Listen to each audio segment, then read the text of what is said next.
வணக்கம். பிரபல எழுத்தாளர் கோப்பாரா அவர்களுடைய ஒரு கதையுடன் இன்று நான் இணைந்து கொள்ள இருக்கின்றேன். நான் உங்கள் கௌசி. கதை சொல்லும் நேரம். நூர் உன்னிசா என்பதுதான் கதை. வாருங்கள் கதைக்குள் போவோம். நான் வேலூர் சிறையிலிருந்து விடுதலை அடைந்து வந்து ஒரு வாரம் இருக்கும். ஒரு நாள் காலையில் நாற்காலியில் சாய்ந்து கொண்டு என் உயிர் வெள்ளம் இனிமேல் எந்த நிலத்தில் பாயப்போகிறது என்று யோசனை செய்து பார்த்து கொண்டிருந்தேன். நான் கை கொண்டு செய்யக்கூடிய காரியமாக எனக்கு ஒன்றும் தென்படவில்லை. தேசிய இயக்கத்திலோ ஒரு தேக்கம். காங்கிரஸ் நிர்மாண திட்டம் அப்பொழுது சிதைவுற்று கிடந்தது. தபாட்காரன் ஒரு கட்டை தமிழ் பத்திரிகைகளுடன் ஒரு கவரையும் கொண்டு வந்து கொடுத்தான்.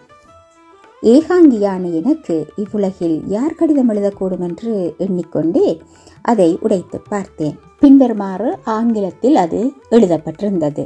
குலாம் காதர் கான் எம்ஏ ஃப்ரோடிப் கலெக்டர், மദ്രാஸ் 19/7/30. என் அருமை தோழா, நீ என்னை மறந்திருப்பாய் என்று நான் நினைக்கவில்லை. இத்தனை வருஷங்களாக கடிதம் எழுதாததற்கு காரணம் எனக்கு நீ இருக்குமிடம் தெரியாததுதான். இப்பொழுதும் இந்த கடிதத்திற்கு மேலேற்படும் எனது சந்திப்பிற்கு காரணம் என் தங்கை நூருநிஷா. நாம் படித்த பொழுது நம்முடன் விளையாடினவள் ஞாபகம் இருக்கிறதா? தற்செயலாக சென்ற 10ஆம் தேதி தினசரி பத்திரிகையில் உன் பெயரை கண்டு அதை எனக்கு காட்டினாள். அவள் உன் இனிசலை கூட நினைவில் வைத்திருந்ததால் தான் நீ என்று நிச்சயிக்க முடிந்தது. நீ அன்றுதான் வேலூர் சிறையிலிருந்து விடுபட்டதாக பத்திரிகையில் கண்டிருந்தது. உடனே அவளுடைய யோசனையின் பேரில் உன் விலாசத்தை கேட்டு வேலூருக்கு டெமி ஆபிஷியலாக தந்தி அடித்து பதில் வரவழைத்தேன். அது இன்று கிடைத்தது. நமது 12வது வயதில் திருச்சியில் படிக்கும் பொழுது ஒரு சிறு பிள்ளை பிரதிஜை பண்ணி கொண்டோமே, நினைவிருக்கிறதா?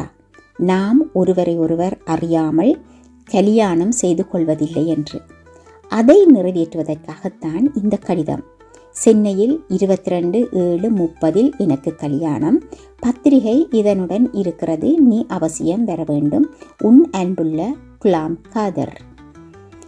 இந்த கடிதம் மின்னலை போல என் மனத்தின் மறதி இருளை அப்பொழுது பளிச்சென்று போக்கிற்று.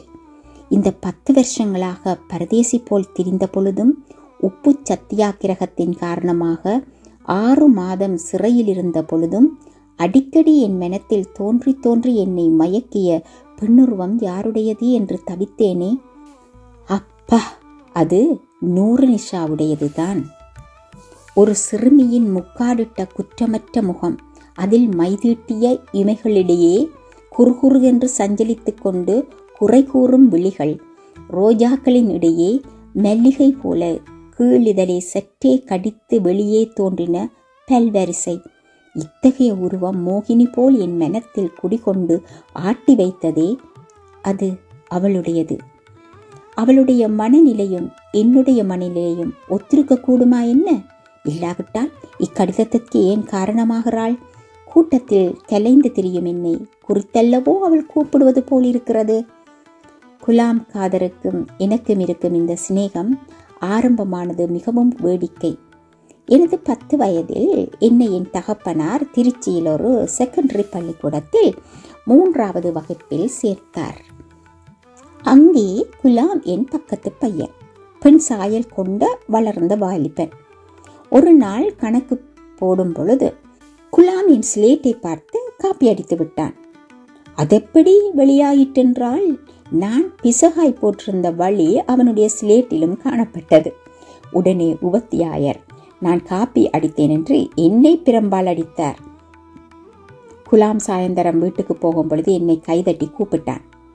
நீ ஏன் என் மீது குற்றம் சாட்டவில்லை என்று கேட்டான். நான் பதில் சொல்லவில்லை. அவனுக்கு என்ன தோன்றிட்டோ தெரியாது.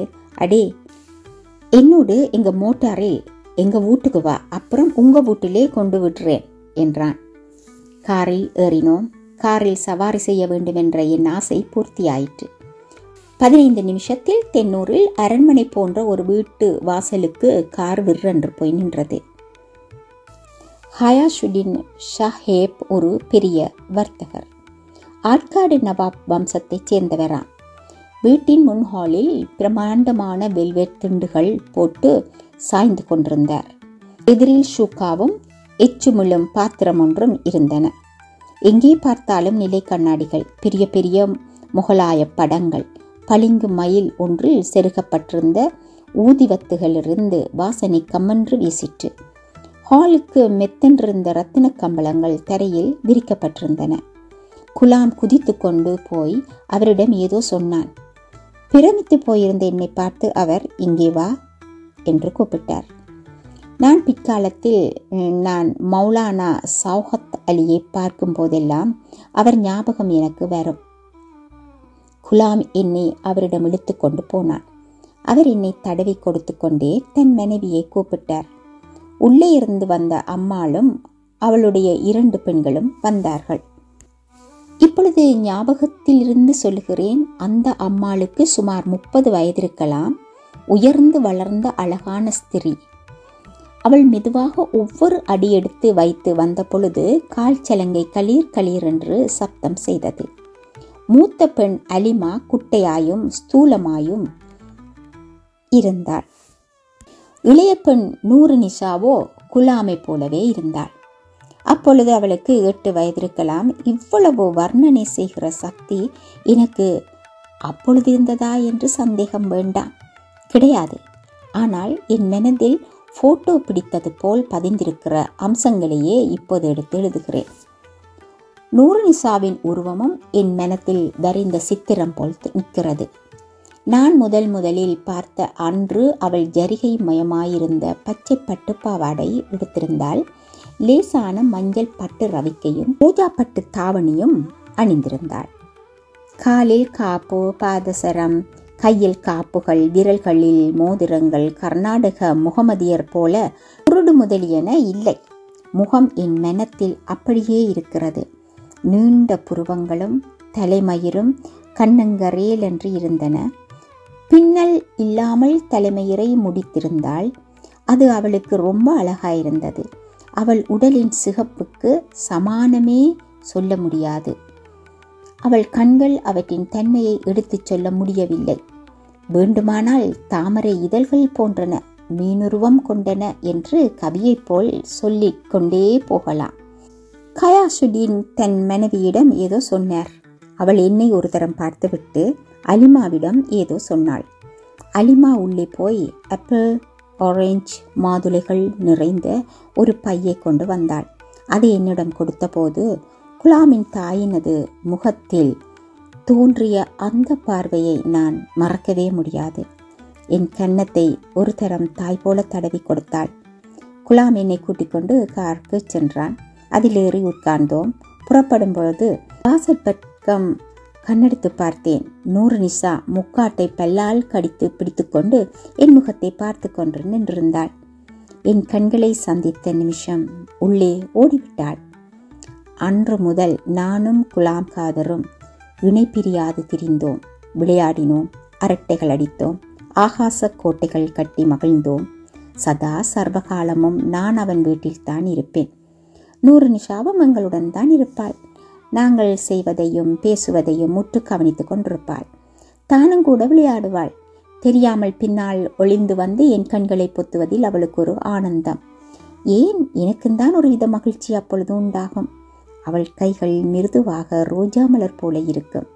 கைகளை எடுத்துவிட்டு கெலகெல என்று சிரிப்பாள். அவள் கன்னங்கள் குளிவுபடும். அச்சமயம் என் மனம் என்னவோ நான் எடுத்துச் சொல்ல முடியாத ஒரு சந்தோஷத்தை அடையும். 4வது பாரம் வரையில் நானும் அவனும் இப்படி இருந்தோம். திடீரென்று என் தகப்பனாரை திருச்சியிலிருந்து மாற்றிவிட்டார்கள். பிறகு எனக்கும் குலாமுக்கும் சந்திப்பே கிடையாது. 12 வருஷங்களுக்கு பிறகு அவனிடமிருந்து இந்த கடிதம் வந்திருக்கிறதென்றால் என் சந்தோஷத்தை என்னென்பது. மறுநாள் இரவு வண்டியில் சென்னைக்கு புறப்பட்டேன்.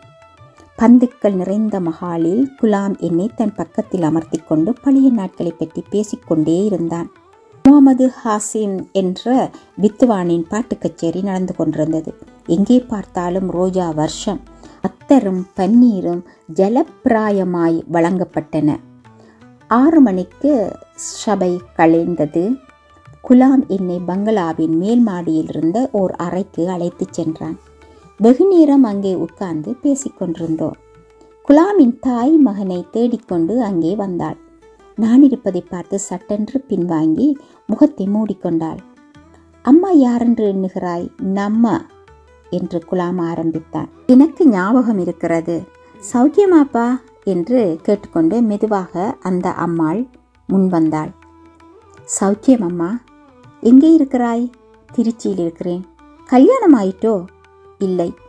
பேசும் பொழுதே அவ்வுருவிற்கு பின்னால் இன்னும் ஒரு இளம் உருவம் நிழல் போல நிற்பது போன்ற பிரமை தட்டிற்று எனக்கு.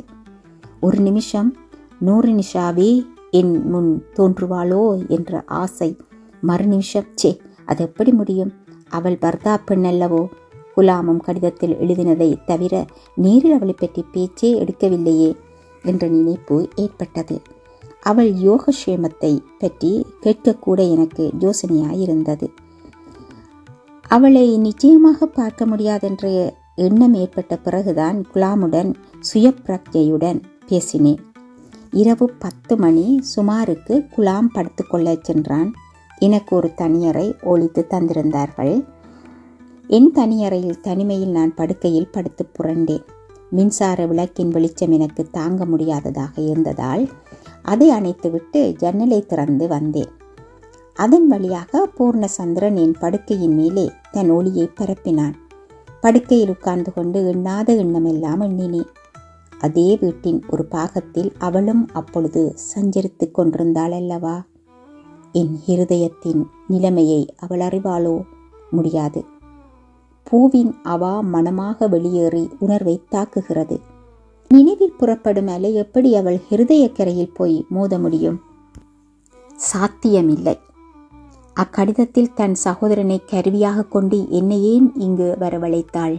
பின் என்னிடத்தில் அவளுக்கோர் அதெப்படி நான் சொல்வது? இந்த திணிசாக என் பேதை மனம் கேள்விகளும் மறுகேள்விகளும் போட்டுக்கொண்டு சமுத்திரம் போல அலையலையாய் பொங்கிக் கொண்டிருந்தது. நடுநிசியாயிற்று. எனக்கு தூக்கம் வரவே இல்லை. பட்டணத்தின் ஓசையும் அடங்கிவிட்டது. தூரத்திலிருந்து சமுத்திரத்தின் ஓலந்தான் காற்றில் மிதந்து வந்தது. திடீரென்று மனத்தில் ஓர் ஆசை உதித்தது. ஒருவேளை இப்பொழுது என்னை நூறுநிஷா பார்க்க வரக்கூடுமோ, அல்லது என்னைத்தான் எங்கேயாவது எதிர்பார்க்கிறாளோ என்று நினைத்தேன். மெதுவாக காலடி சத்தம் கேட்டது. ஆம், அது நூறுநிஷாதான். வந்து எனக்கு அருகே இருந்த ஜன்னலின் அப்புறத்தில் நின்றாள். அதே ஒருவன்தான். வயதுக்கேற்ற வாட்டசாட்டம் மட்டுமே வித்தியாசம். நிலவில் முகம் வியக்தமாக தெரிந்தது. இன்னது சொல்கிறேன் என்று அறியாமல் எழுந்து நின்று எண்ணினபடி ஆயிற்றே என்றேன். ஒரு விரலால் தன் உதடுகளை பொத்திக் கொண்டாள். தான் மார்பில் வைத்திருந்த ஒரு கவரை எடுத்து என் கையில் கொடுத்தாள். இதை ஊருக்கு போய் படி. நாளை காலையிலேயே புறப்பட்டு விடு. பார்த்தாய் விட்டது. ஒரு நிமிஷம் தாமதிக்க கூடாது என்று சொல்லி திரும்பினாள். கொஞ்ச தூரம் சென்று திரும்பி பார்த்தால் நிலவின் வெளிச்சத்தில் அவளுடைய அழகான முகத்தில் கலவரத்தினால் முத்து முத்தாய் வேர்வை துளிர்ந்திருப்பதை கவனித்தேன். நான் தாவியோடி அவள் கையை பற்றினேன். ஒரு நிமிஷம் அப்படியே நின்றோம். மறுநொடியில் மெதுவாக கையை விடுத்து கொண்டு போய்விட்டாள். மறுநாள் காலை நான் பயணத்துக்கு தயாராயிருந்ததைக் கண்டு குலாமின் முகம் வாட்டமடைந்தது. என்ன சமாச்சாரம் என்றான். அதுதான், ஒரு நாள் இருந்தாயிற்றே, மற்றொரு சமயம் சாவகாசமாக சந்திப்போம். எனக்கு கொஞ்சம் காரியம் இருக்கிறது என்றேன். அரை மணிக்குள் அந்த பங்களாவை விட்டு வெளியேறினேன். திருச்சியில் காவேரி கரையோரத்தில் என் அறையிலிருந்து ஜன்னலின் வழியாக திரும்பவும் அதே சந்திரனை பார்த்து கொண்டிருந்தேன். எவ்வளவு மாறுபட்ட மனோபாவத்துடன் கடிதத்தை பிரித்து படித்து பார்த்தேன். இக்கடிதத்தை என் வாக்காகவும் என் அடையாளமாகவும் நீ வைத்துக் கொள்ளலாம். திருச்சியில் சிறு குழந்தைகளாக விளையாடிய போது என் மனத்தில் உன்னிடம் ஏற்பட்ட பற்று என்னை விட்டு இன்னும் அகலவில்லை. ஏனென்றால் சதா உன் உருவம் சிலை போல என் முன் நிற்கிறது. நான் இளமையோடு உன்னுடன் விளையாடியது போலவே கனவு காண்கின்றேன். உன்னை மற்றொரு முறை இந்த ஜென்மத்தில் பார்க்க வேண்டும் என்ற அவாவும் நிறைவேறிவிட்டது. இனி என் நாட்களை முன்பு ஜெபனிஷா கழித்தது போல கழிக்கப் போகிறேன். என் தாயிடம் உனக்கு கல்யாணமாகவில்லை என்று நீ சொன்னது எனக்கு திருப்தியை கொடுத்தது. இனிமேல் நீ வேறொரு ஸ்திரீயிடம் ஈடுபடாமல் உன் வாழ்நாட்களை என் மனத்தோடு மட்டும் லயிக்கச் செய்து கழிப்பாயானால் நானும் சோர்வின்றி வாழ்வேன். அப்படியே செய்கிறேன் என்று நீ எனக்கு பதில் எழுத வேண்டாம். நீ செய்வாய் என்று எனக்கு ஒரு தீவிர நம்பிக்கை இருக்கிறது. அதே என் உயிர் நாடி. நான் மெய்மறந்து உன்னையே நினைக்கிறேன். ஆனால் நாம் இருவரும் இவ்வுடலில் சதிபதிகள் அல்ல. எப்போதும் சரீர இச்சை வேண்டாம் நமக்கு. பூர்ணமாக நினைவு ஆகாசத்தில் ஜொலிக்கும் சுக சந்திரனுக்கு களங்கமுண்டாகாதிருப்போம். சரிதானே? உன் நூறு நிஷா. அவளி மயக்கத்தில் அவளே மதியுருவுடன் வந்து என்னிடம் வாக்கு வாங்குவது போல் இருந்தது. என் மனமோகினியின் கட்டளைப்படி நான் உலக வழிகளில் திரிந்து வருகிறேன். நான் செய்யும் சகல காரியங்களிலும் நான் நினைத்த மாத்திரத்தில் என் முன் தங்கப்பதுமை போல வந்து நின்று என்னை உற்சாகப்படுத்துகிறாள். என் சோர்விலும் என் மனத்தின் முன் குதித்து கொண்டு வந்து நின்று என்னை ஆற்றுகிறாள். நன்றி. சுதந்திர சங்கு என்ற பத்திரிகையில் 1934 ஆண்டு கூப்பாரா அவர்கள் எழுதிய இந்த கதை இன்றும் இப்போதும் நடக்கின்ற காட்சிகளை கண்முன்னே கொண்டு வந்து நிறுத்துகின்றன. மிக்க நன்றி கூப்பாரா அவர்களுக்கு. இதை செவிமடுத்து கொடுத்த உங்களுக்கும் மிக்க நன்றி.